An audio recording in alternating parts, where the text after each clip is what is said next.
অ্যাডমিশনের এক্সাম শেষ করে চলে গিয়েছিলাম বাবার বাসায়। আর সেখানে গিয়ে কি করেছি এইটা নিয়ে আজকের ব্লগ। তো কথা না বাড়িয়ে ভিডিওটা শুরু করে দেয়া যাক। আসসালামু আলাইকুম এভরিওয়ান, সবাইকে ওয়েলকাম করছি আমার আজকের নতুন আরেকটি ব্লগে, মানে আজকে শুক্রবারের দিনের একটি ব্লগে। তো ভিডিওটি আমি একদম সকাল থেকেই শুরু করে দিচ্ছি। সকালে ঘুম থেকে উঠে আমি নাস্তাটা বানিয়ে তারপর নাস্তাটা করে নিয়েছিলাম পরোটা দিয়ে। আর তারপর চলে এসেছি কুমিল্লা ভার্সিটিতে। প্রথমবারের মতোই আমি এখানে এসেছিলাম, আর যেহেতু এক্সাম ছিল তাই একটু প্যারায় ছিলাম, তেমন একটা ভিডিও নেওয়া হয়নি। আর যেহেতু একটু আগে চলে এসেছি তাই আমরা দাঁড়িয়ে দাঁড়িয়ে চা খাচ্ছিলাম। আর তারপর চলে গিয়েছিলাম বাবার বাসায়। আর আসার সাথে সাথেই তো আম্মু আমাকে একদম ঠান্ডা ঠান্ডা শরবত বানিয়ে দিয়েছে। আসলে মায়েরা সন্তানের মুখ দেখলেই বুঝতে পারে। আর তারপর এখানে দেখছিলাম যে আম্মু মোরব্বা বানিয়েছিল। আজকে বাসায় যাওয়ার কোনো প্ল্যানিংই ছিল না, বাট ওই তো আব্বুকে কল দিয়েছিলাম, তারপর আব্বু বলল যে পরীক্ষা শেষ করে বাসায় আসবা কিনা। তাই আমি ভাবলাম যেহেতু আব্বু বলল তাই আমি একটু ঘুরেই আসি। আর এই তো তারপর শাওয়ার নিয়েছিলাম। আর আজকে আম্মুই আমাকে শ্যাম্পু করে দিয়েছিল চুলে, এত বেশি ভালো লাগছিল।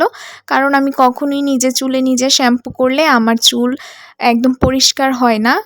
তারপর দুপুরে খাওয়া দাওয়া করে নিচ্ছিলাম। মাছ ভুনা করা হয়েছিল, ঢ্যাঁড়স দিয়ে আলু দিয়ে ভাজি করা হয়েছিল, তারপর মুরগির মাংসের হাড্ডি ভুনা করা হয়েছিল, চিংড়ি মাছ দিয়ে করলা ভাজি করা হয়েছিল, আর বরবটি তরকারি রান্না করা হয়েছিল, কাঁঠাল দিয়ে লাবড়া রান্না করা হয়েছিল, আর ভাত। কাঁঠালের লাবড়াটা আমার অনেক বেশি পছন্দের। এখানে আমি আব্বুর জন্য একটু চা বানিয়ে নিচ্ছিলাম। আব্বুর আসলে দুপুরে খাওয়ার পর চাটা একদম মাস্ট লাগে। বিয়ের আগে তো এই ডিউটিটা আমারই ছিল, বাট বিয়ের পরে তো আর এখন এই সৌভাগ্য হয় না। আব্বু আজকে নিজেই বলছিল চা বানাতে, তাই আমি বানিয়ে দিয়েছি। আর তারপর এখানে বসে বসে আইসক্রিম খাচ্ছিলাম। একদম বক্স নিয়ে বসে গিয়েছি, কারণ ওইভাবে আর ফর্মালিটি করে আমি বাটিতে নেইনি।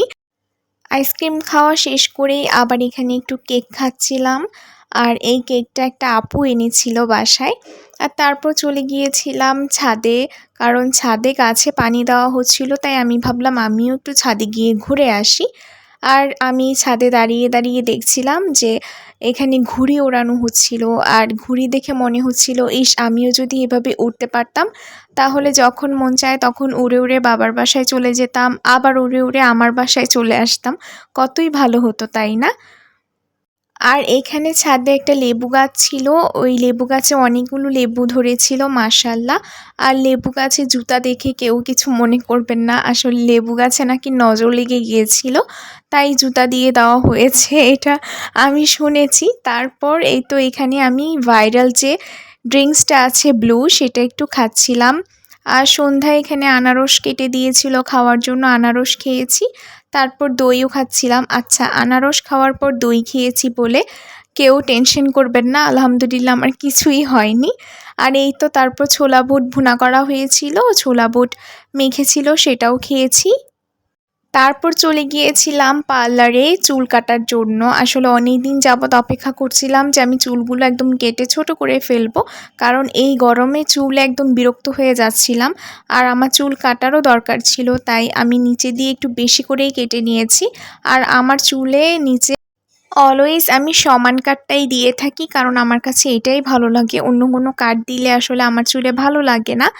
আর নিচে দিয়ে তো কেটেছিলামই, আর উপরে লেয়ার কাটও দিয়েছি। তো একটু বেশি করে কেটে ফেলেছি, কারণ চুল আসলে তাড়াতাড়ি লম্বা হয়ে যায়। আর এইখানে এই বাচ্চাটা হচ্ছে পার্লারের ওই আন্টি, সবাই একটু মাশাআল্লাহ বলে দিবেন। আর এই তো আমার চুল কাটা শেষ হয়ে গিয়েছে। আর আমার খুবই ভালো লাগছিল চুল কাটার পরে, কারণ একটু হালকা হালকা লাগছিল। আর বেশি করে কেটেছি কারণ চুল আসলে তাড়াতাড়ি বড় হয়ে যায়, তো দেখা যাবে একটু কম করে কাটলে আবার বড় হয়ে যাবে। আর এই তো আমার হেয়ার কাট আমার নিজের কাছেই অনেক বেশি ভালো লাগছিল। তারপর সন্ধ্যার পরে তো আমি রেডি হয়ে বাসায় চলে এসেছিলাম। আজকের দিনটি অনেক বেশি সুন্দর ছিল। তো আজকের মতো এতটুকুই, সবাইকে আল্লাহ হাফেজ।